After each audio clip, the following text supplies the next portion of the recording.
Good morning, everyone. It is a privilege and honor to once again be in front of all of you and join my colleague and friend, the chair of our Public Safety Committee, Councilmember Katz, for this very important joint proclamation. September is Opioid Awareness Month, and I think all of us, hopefully by now, should be aware of the challenges and the tragic consequences of opioid addiction.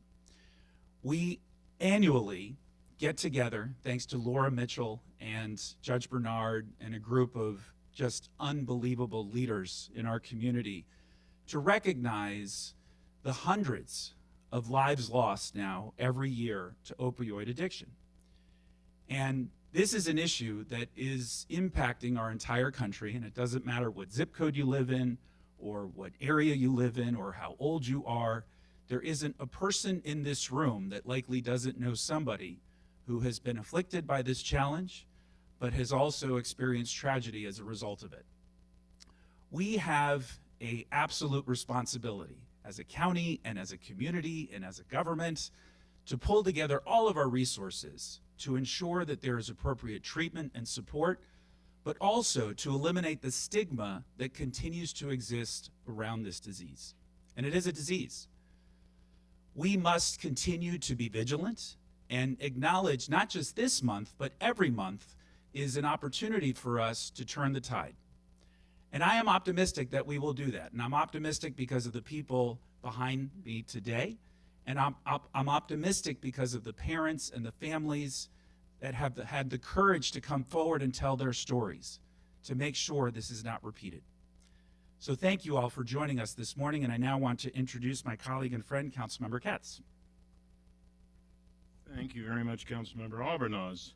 First off, I too want to thank all of our partners, Department of Health and Human Services, Montgomery County Public Schools, Montgomery County Police Department, Montgomery County Fire and Rescue Services, and all of the other groups, and I'm not going to name each one, but there's, in so many areas we have seen where Montgomery County goes purple.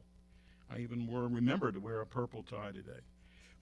And it also was not just for the county. Driving into the city of Rockville, you see their sign. City of Gaithersburg is doing the same.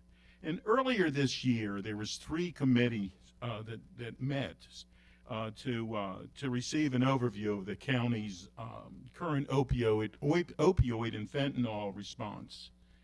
And during that meeting, Montgomery County Police Department shared that youth fentanyl overdoses increased by 77% in the county over the last 2 years.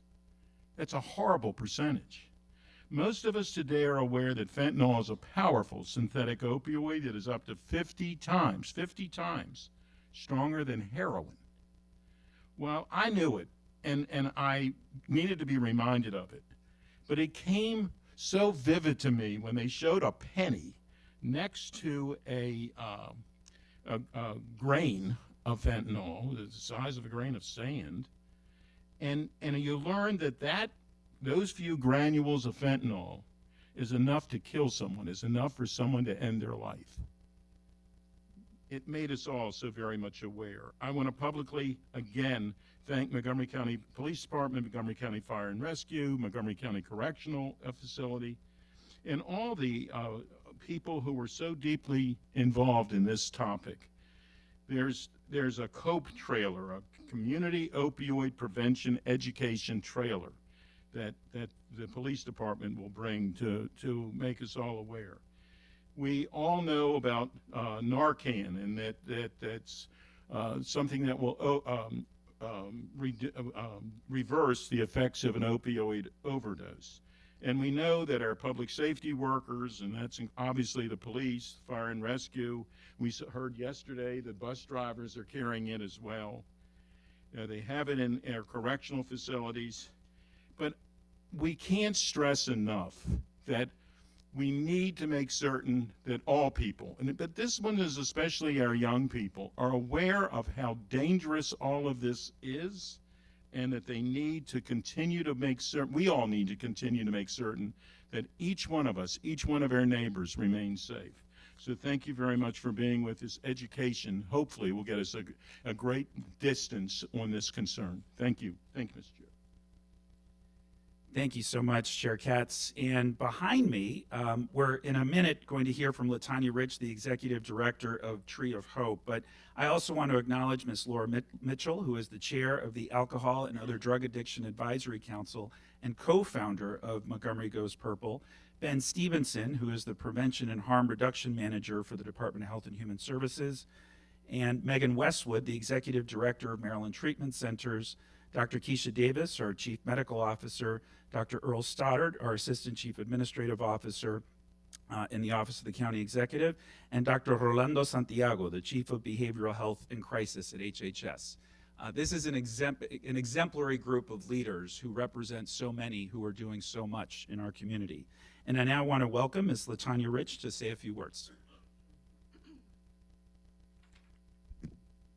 Hello, everyone. I'm LaTanya Rich. I'm a person in long-term recovery. And it's pretty amazing that I'm standing before you. First of all, they gave me 3 minutes, and I'm not really known for my brevity, but I'm going to try my best. But, you know, I came into treatment December 14th of 2000, and I came to Maryland Treatment Center.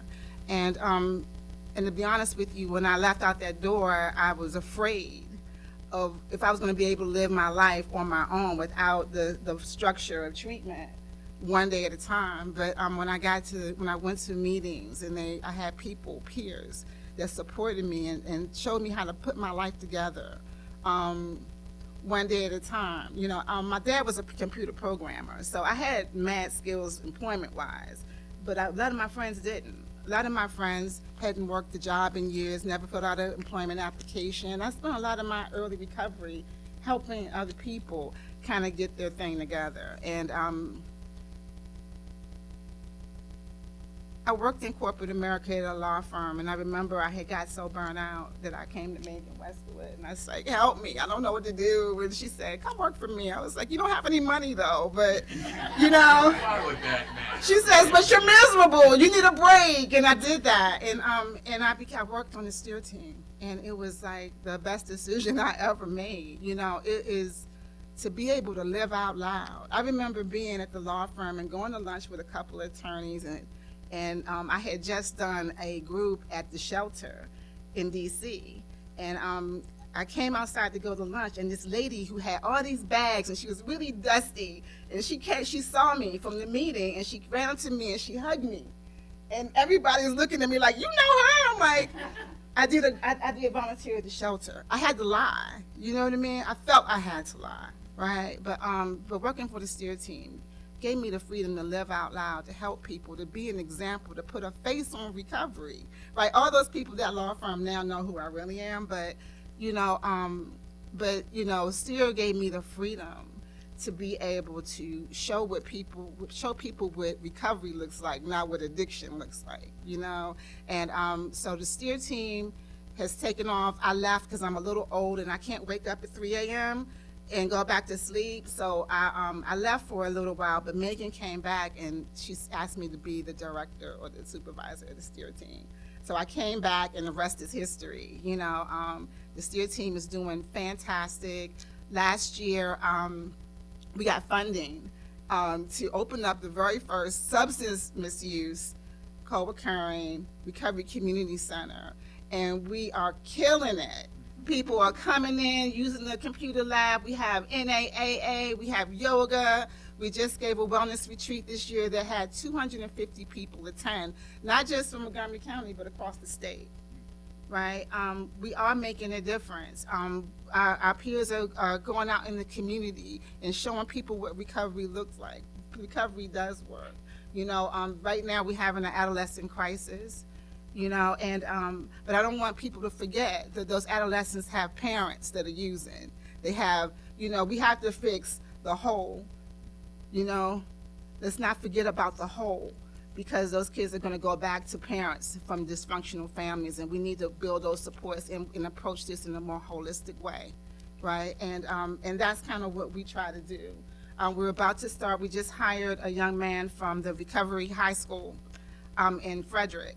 He's our quote-unquote marketing person, but he's also going to be working as a peer. We're going to be going into Montgomery County, well, actually Northwood High School in the fall to do peer groups. He's going to be our lead peer, but we're also going to have adolescent peer groups in our facility starting next Monday. So if anyone's in the area and you want to stop by, I want to brag a little bit. The gentleman who did our artwork in our office, he's the same gentleman who did the Black Lives Matter Plaza murals downtown. So when people come into our office, not only are they greeted warmly and empathetically, they're greeted with a powerful vision of what's to come, right? So if you guys want to check us out, we're right down the street, 30 Courthouse Square, and I really welcome you all. Thank you.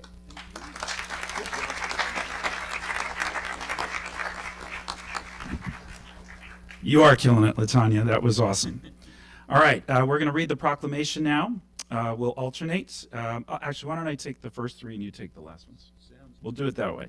Whereas September is commonly known as National Recovery Month and Suicide Prevention Month, it is also a time to bring awareness to opioid use in our country and in our county. And whereas, according to the latest provisional data from the Centers for Disease Control and Prevention, an estimated 110,000 lives were lost to overdose in the U.S. between March 22nd, 2022 and March 2023, with fentanyl and other synthetic opioids as the main drivers of these deaths.